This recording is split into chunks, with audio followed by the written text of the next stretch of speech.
محترم ناظرین کرام، علم ایسا لفظ ہے کہ جس کی اہمیت یقیناً آپ جانتے ہیں کہ کبھی خداوند متعال نے قرآن مجید میں اپنے انبیاء کے ساتھ لفظ علم کا تذکرہ کیا، اور کبھی مختلف مواقع پر پیغمبر اکرم محمد مصطفیٰ صلی اللہ علیہ وآلہ وسلم نے علم کے بارے میں یہ فرمایا کہ طلب العلم فریضۃ علی کل مسلم و مسلمہ، کہ علم کا حاصل کرنا، علم کی طلب کرنا، علم کو جاننا ہر مسلمان مرد اور عورت پر فرض ہے، واجب ہے۔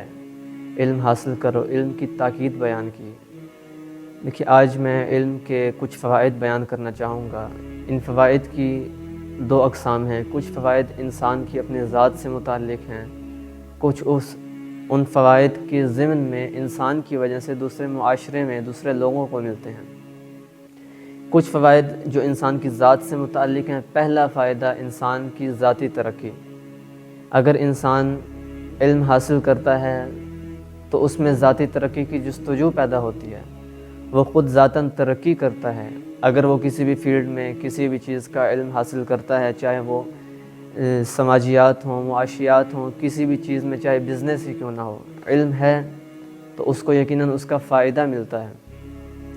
اسی طرح سے ذہنی طور پر اگر انسان، ایک دوسرا فائدہ جو انسان کو ہی پہنچتا ہے وہ علم ہے، اس کا فائدہ یہ ہے کہ اگر انسان علم حاصل کرتا ہے اپنے بارے میں، مثلا انسان کو اگر علم ہوتا ہے کہ ان کاموں میں نقصان ہے میرا، اور ان کاموں کی نقصان کی وجہ سے مجھے خود کو ضرر پہنچے گا، نقصان پہنچے گا، تو انسان ان عادات کو اپناتا ہے، اور ان عادات کی وجہ سے جو فائدہ انسان کو ہوتا ہے وہ بیماریوں سے نجات ملتی ہے۔ آج سائنس پڑھتے ہیں ہم، علم میں بائیولوجی پڑھتے ہیں، اس میں بھی ہم یقیناً اس کی وجہ سے بھی اور ڈاکٹر سے بھی معلومات لے کر جو علم بنتا ہے انسان کے ذہن میں، یہ بھی یقیناً ایک علم ہے کہ جس کی وجہ سے انسان خود کو بیماریوں سے بچا سکتا ہے۔ تیسرا فائدہ سماجی فائدہ، معاشرتی فائدہ، کہ ایک انسان کے علم حاصل کرنے کی وجہ سے، اگر وہ علم حاصل کرے گا تو باادب بنے گا، با اخلاق بنے گا، اس کے اندر اخلاق آئے گا، اس کی صفات اچھی ہوں گی، اور اس ایک شخص کی وجہ سے اس کے پورے معاشرے پر اثر پڑے گا۔ کیوں؟ کس طرح سے؟ کیونکہ اس ایک شخص نے والد بھی بننا ہے اور باپ بننا ہے، اور بچوں کی تربیت کرنی ہے۔ اگر وہ استاد ہے تو اس نے پڑھانا بھی ہے۔ اگر وہ کسی بھی فیلڈ میں جاتا ہے، لوگوں سے ملاقات کرتا ہے، ملتا ہے، تو ان کو اپنے اخلاق سے، اپنے عمل سے اس نے علم اپنا ظاہر کرنا ہے۔ یہ ایک علم کا فائدہ ہے انسان کو۔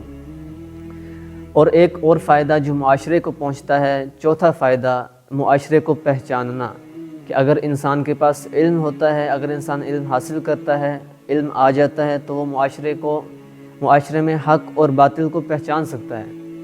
یہ نہیں کہ اس کے سامنے باطل کو مزین کر کے پیش کیا جائے اور وہ پریشانی کا شکار ہو جائے یا شک کا شکار ہو جائے، نہیں، بلکہ وہ اس کا تشخص کر سکتا ہے، اس کو مشخص کر کے اپنے ذہن میں اپنے آپ کو یہ بتا سکتا ہے کہ مجھے پتہ ہے کہ یہ حق ہے، یہ باطل ہے، ایک علم کی وجہ سے۔ خداوند متعال سے دعا ہے کہ خداوند متعال ہم سب کو علم حاصل کرنے کی اور اس پر عمل پیرا ہونے کی توفیق عطا فرمائے۔ والسلام علیکم ورحمۃ اللہ وبرکاتہ۔